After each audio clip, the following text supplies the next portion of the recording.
Okay, so far we've talked about two different alkene reactions. So these are the two that we've talked about, and they've both been in context of reacting your alkene with some kind of hydrogen halide like HBr or HCl. Now the first was a very simple example where we just tried to get the point across that you were including the hydrogen and the bromine onto your original alkene to make your halogenated alkane. And in the second example, we explored the possibility of, there being two possible products depending on where you put the red hydrogen and where you put the chlorine. And we also said that you could have major and minor products, so you could have a different composition other than a 50-50 mix. So these have been the two examples that we've talked about so far, and the second one was slightly more complicated than the first. So now what we're going to do is we're going to stay on this motif of utilizing alkenes reacting with hydrogen halides, but we're introducing a new concept that complicates how these alkenes can react. So the concept that I'm going to introduce to you is referred to as what's called carbocation rearrangements. And it's really important at this point to have a really good understanding of what happens with the mechanism of exactly how the alkene reacts with the hydrogen halide. And so if you still are having difficulty grasping the mechanism of how this works, this is a good time to stop, take a step back, and rewatch an old video, because we're really going to have to have a good understanding of the mechanism of how alkenes react with hydrogen halides to really go forward. What we'll see is we're going to have multiple carbocation rearrangement possibilities, but for now we're going to explore one type of carbocation rearrangement that's called a 1,2 hydride shifts. So I'm going to give you some starting materials, and we're going to see how this 1,2 hydride shift is going to manifest itself. So here's another alkene, just like how we started off with in the previous examples, but obviously the structure is slightly different than the second or the first example that we talked about. I'm just going to go ahead and give you another hydrogen halide, so this is going to be HBr, and go ahead, pause the video, try to draw the first two arrows for the mechanism for how the alkene can react with the hydrogen halide. So hopefully you should have drawn two arrows. The first arrow originates on the alkene double bond. These electrons within the double bond act as a base to abstract the hydrogen from the HBr. So now we've made a bond, and because we've made a bond, we must break a bond in order to prevent ourselves from breaking the duet rule for this particular hydrogen. So this is how the first part of the mechanism is going to go. And so again, go ahead and pause the video, and what I'd like you to do is to draw the two potential carbocations that we should get from this reaction, and we should get two. In this case, we could have had the positive charge either go to carbon 2 or that positive charge go to carbon 1. And go ahead and test yourself and try to figure out if we went ahead and colored this hydrogen, let's call this hydrogen the pink hydrogen. If we drew this starting, or this intermediate right here, what carbon do you think that purple hydrogen should be on? So hopefully you said carbon 1. So carbon 1 would be the carbon that got this purple hydrogen if the positive charge is on carbon 2. And if the positive charge was given to carbon 1, that means that carbon 2 would have the hydrogen on it. Given the choice of having these two positive charges either on carbon 2 or on carbon 1, we could categorize these as either a secondary carbocation here or a primary carbocation here. And just to be clear, the secondary and primary has nothing to do with me labeling these carbons carbon 2 and carbon 1 and carbon 2 and carbon 1. It just so happened that this secondary aligned with this carbon being carbon 2 and this primary being carbon 1.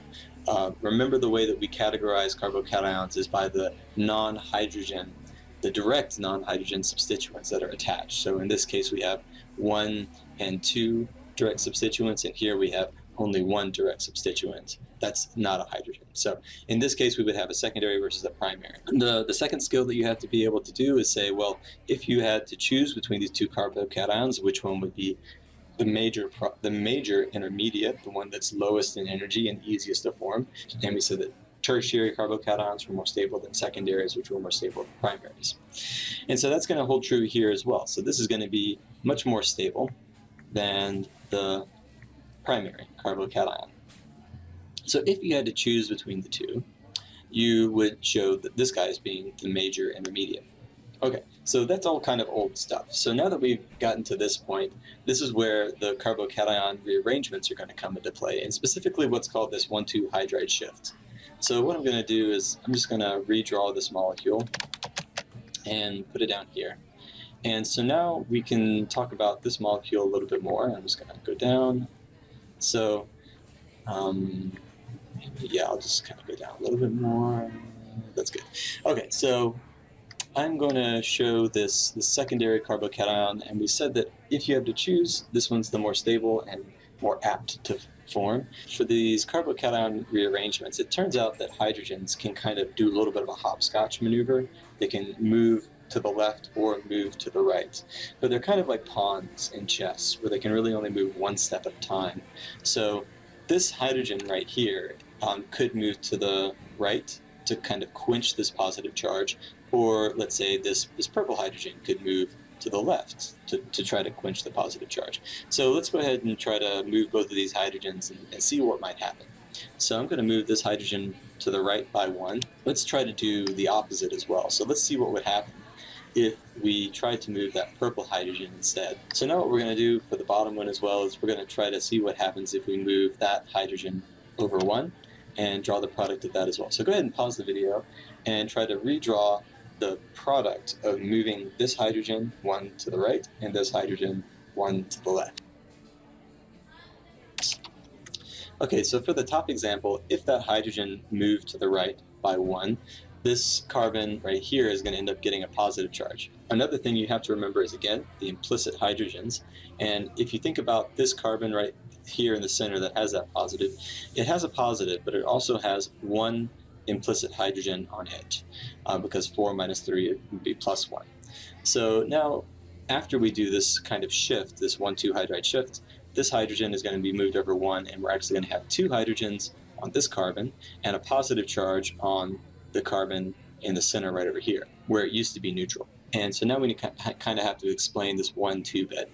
So it's actually very simple. The 1 is just kind of the initial position. So this 1 would be the initial position for the hydrogen that's about to move.